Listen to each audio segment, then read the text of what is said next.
There's a lot of things people tell you when you're growing up that you just accept as true and you don't really question, but these same things can actually hurt you later on in life and sabotage your success. I'm here with How to Beast. What's going on, bros? And we've been lied to, man. I don't like that. I don't like that one bit. Yeah, we're gonna get to the bottom of this. Let's get into it. Windows tinted, can't see in it, in that brand new ride.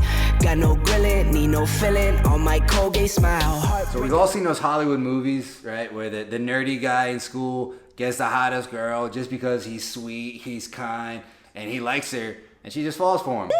Oh, you're the best. You're so unique. But we all know that's bullshit, right? Yeah, man. In today's social media, there's a lot of people trying to push this narrative that looks don't matter. You can be a little bit chunky, you can be a little overweight, you can be kind of hairy, and people are still gonna like you for who you are, and that's all that matters. Oh, you are hairy like animal. Good, baby. Very good. Make love to me, monkey man. But that's not the reality. If a hot girl walks into an office and interviews for a job, and then a below average looking girl walks in after her, who's gonna have the better chance of getting that job? Yeah, and when you look at it through our lens, like we used to be the scrawny dudes who, you know, people would kind of look down on and not give us respect because we didn't really care about our appearance. Matter of fact, we used to give each other haircuts. We'd rock old clothes because it was cheap, and you know, we do all that shit. We just didn't pay attention to our appearance, and it affected our lives. Yeah, man, I think over the last 10 years, obviously we've both been hitting the gym. I've been hitting the gym consistently for 8 years now. Instead of looking at my wardrobe as like, well, if this sweatshirt still technically fits, it doesn't matter if there's a few holes in there. Like, I take pride in my style. You know, we take pride in our haircuts, and because of that, it's a massive difference on a day-to-day basis. When you walk in a room, more people notice you. Girls are gonna respond more positively to you, and guys are too. Don't let it go. Chasing a dream. So the American dream is the idea that you need to follow some sort of timeline to be successful, right? You gotta go to college, you gotta get the great career, you gotta serendipitously meet your dream girl, have kids, get a house, and settle down. Yeah, and it's funny because I just turned 30 a few weeks ago. And back when I graduated school, I was 21, 22. That's the path I was on. I got a job as a software engineer right out of school. And then about a year later, I made the decision to quit that job and become a personal trainer because I really like working out. And so many people question that decision, but I'm so happy I made it because ultimately that's what allowed me to kind of free myself from, you know, the chains of the American dream. And because of that, I've bounced around in so many different careers in my 20s. I've traveled around a lot more.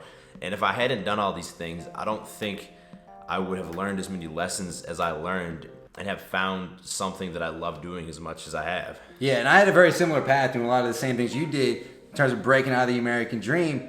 But I think the most challenging part of it is that it's going to be a little bit dirty, right? Like you're going to have times, especially when you're in your early 20s, where you just look stupid because you're trying different things. Maybe you're trying online business, you're trying to start a blog, you're trying a couple different things. And you're gonna have lawyers and doctors maybe turning their nose down at you. Man, even now I meet, you know, like doctors and like, oh, what do you do? I'm like, oh, I'm a YouTuber, and they're like, oh, YouTube? That sounds fun. But you have to be ready. You gotta be like mentally prepared for those things. That it's okay not to live up to other people's definition of success. Yeah. What's more important is you define what success means for yourself, and you go for that definition versus what society thinks you should be doing. Also, keep in mind, 20 years old is young, 30 years old is still young. So even if you don't figure shit out until you're 35 or 40, like you still got plenty of time, you know, to find a girl, buy a house, and get things locked down. There's no fucking rush. Jordan. Oh, a spectacular move by Michael Jordan. They called that flagrant? Oh, come on. What kind of league are we becoming? So I gotta put this out here before this video is over. A lot of these people out here are still perpetrating this myth that Michael Jordan is the greatest basketball player of all time. But what are you talking about? He definitely is the greatest basketball player of all time. Now, so check it out. He was the most dominant basketball player in his era, but LeBron James is like clearly a better overall player. I mean, but 6 championships to what does he have? 3 championships and like 4 losses, Okay, man? That's all you're really gonna say. First of all, Michael Jordan played with like multiple other Hall of Famers on his team. Second of all, LeBron James in the last, Dwayne Wade, Chris Bosh. there wasn't much else on that team. Look, in the last championship he won with the Cavs, he led the finals in points, rebounds, assists, steals, and blocks in every statistical category. Michael Jordan couldn't do that in his dreams. My final point is this. Was Michael Jordan more dominant in his era than LeBron James is today? Yes. But if you took Michael Jordan and put him against LeBron James is better than him in most facets of the game. Dude, he's more clutch, more championships. He's got that killer mentality. MJ all day, baby. How am I supposed to make videos with this guy? He's still perpetrating the myths. Cannot forget her, thinking what we could have been. It's a little late. She's the one that got away. She got away. Man, one of the biggest excuses I see guys make is they're like, oh, I'm too old to get good with girls, or I'm too old to switch my career, or too old to be successful in whatever area. And it blows my mind because I got guys who are like 45, even 50 years old in my programs who are just starting out trying to get better with girls, and they're getting results. They could have given up, but instead they apply themselves. Yeah, man, I can relate though, because back in high school, I was one of those dudes who was so busy playing video games or playing basketball that I barely even talked to girls. And then when I got to college, all these other dudes were already confident with girls, and I wasn't. I was like 17 years old, bro, and I was already like, oh my God, my life is doomed. It's too late to get started with girls.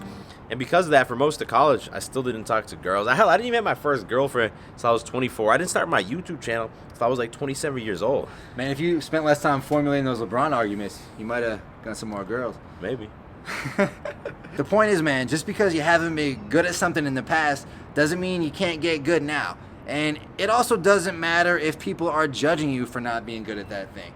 Like, oh, he's not good at videos yet, or oh, he's only dated a few girls. Fuck him. Like, it's on you to reinvent yourself, and it's either that or basically you just give up and die.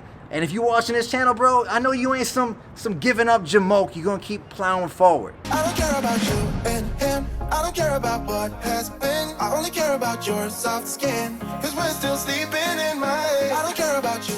So when it comes to watching porn, there's a lot of potential negative side effects. It can cause erectile dysfunction. It can give you kind of an unrealistic view of how actual sex happens. They use so many like dramatic angles and stuff. But also, the actual situations that take place in porn, like, it's just not realistic. Oh my.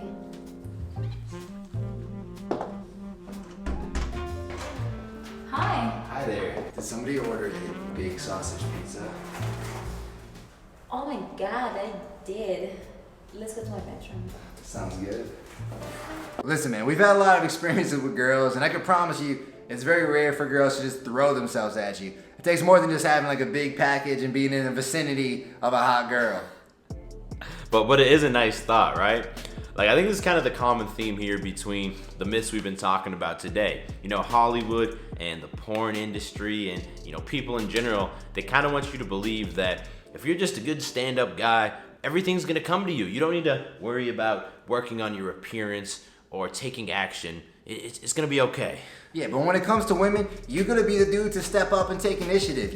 If you wanna make it happen, it's on you. She ain't gonna just open that pizza box and go in for it, right? You gotta take responsibility for your life at the end of the day. Yeah, that's with everything, man. With girls, with your career. With pizza boxes. With everything. Because if you ain't taking responsibility, you're letting yourself off the hook, and you're the only one to blame. Anyway, guys, it's the last myth we're talking about today. Thanks again for How to Beast being in the video. You can check out his channel below. Also, today is your last chance to get Casanova Academy Black Friday discount. So hit the link in the description, grab your copy of that before time runs out. I'll see you there, homie.